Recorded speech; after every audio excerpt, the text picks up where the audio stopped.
Ching! Hi guys! Yung mother ko hinihingi yung mga bote ko.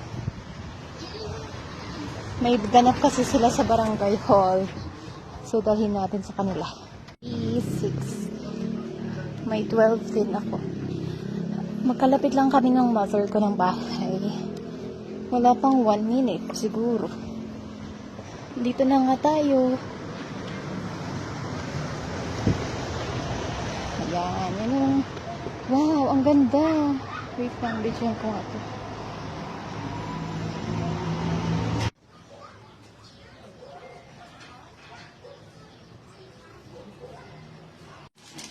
₱5 each.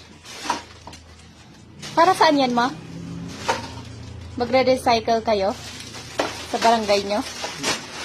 Wow, gagawin nila yung pang-design.